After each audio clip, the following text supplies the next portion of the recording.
Alors pour les acteurs du développement des compétences et des ressources humaines, c'est un enjeu majeur, la mise en œuvre de cette réforme, parce qu'elle impacte un certain nombre de visions et de processus et de modes opératoires qui ont plus de 40 ans et qu'elle amènera à penser la formation autrement. C'est vraiment l'enjeu de cette réforme, donc on invite l'ensemble des acteurs des ressources humaines d'abord à comprendre, à connaître et à comprendre les enjeux et à mesurer les enjeux de cette réforme, et puis à lui donner du sens, on y reviendra tout à l'heure, et dans un premier temps à se professionnaliser.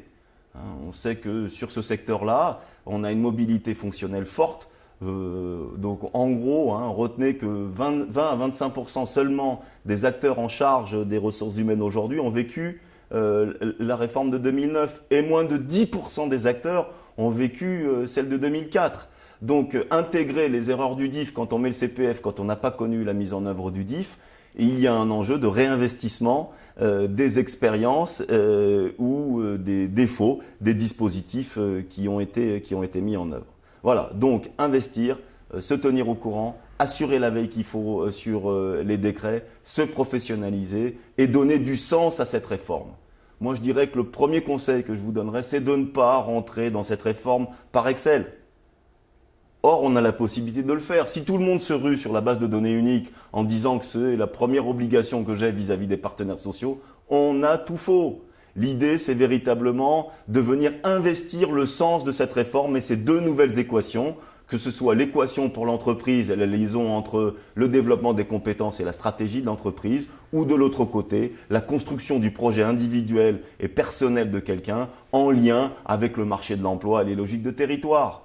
Venir investir cette réforme, c'est donner du sens à ces deux assertions et aller mobiliser les outils qui vont bien pour faire en sorte que ces deux promesses et ces deux cercles vertueux deviennent réalité. Donc première idée, donner du sens. Deuxième idée, distinguer le certain du possible, du probable, des interprétations, des faits, etc., etc. Aujourd'hui, comme on le disait, on a 3 ou 4 projet de décret qu'il s'agit de surveiller véritablement la sortie des décrets sans les interpréter plus avant. Aujourd'hui, il y a des choses qui sont certaines en matière d'évolution et de l'autre côté, je pense notamment aux listes sur les CPF, il est urgent d'attendre pour pouvoir statuer ou en tout cas d'anticiper différents scénarios possibles. La troisième idée, c'est de distinguer l'urgent de l'important. On l'a évoqué tout à l'heure avec la mise en place de la base de données unique, des nouveaux modes de relation avec les partenaires sociaux ou encore de l'entretien professionnel. Faire en sorte que cet entretien professionnel réussisse, ce n'est pas se dédouaner du sujet en envoyant un petit module de e-learning à l'ensemble des managers de l'entreprise pour qu'ils se préparent à un entretien qu'ils n'ont jamais fait et qui relève de l'accompagnement de l'évolution professionnelle de leurs collaborateurs, c'est-à-dire de leur dimension RH. Là aussi, l'idée, c'est on peut se précipiter en faisant en sorte, pour être des bons élèves, que tous les entretiens aient lieu dans les 6 mois qui viennent, mais ne servent à rien.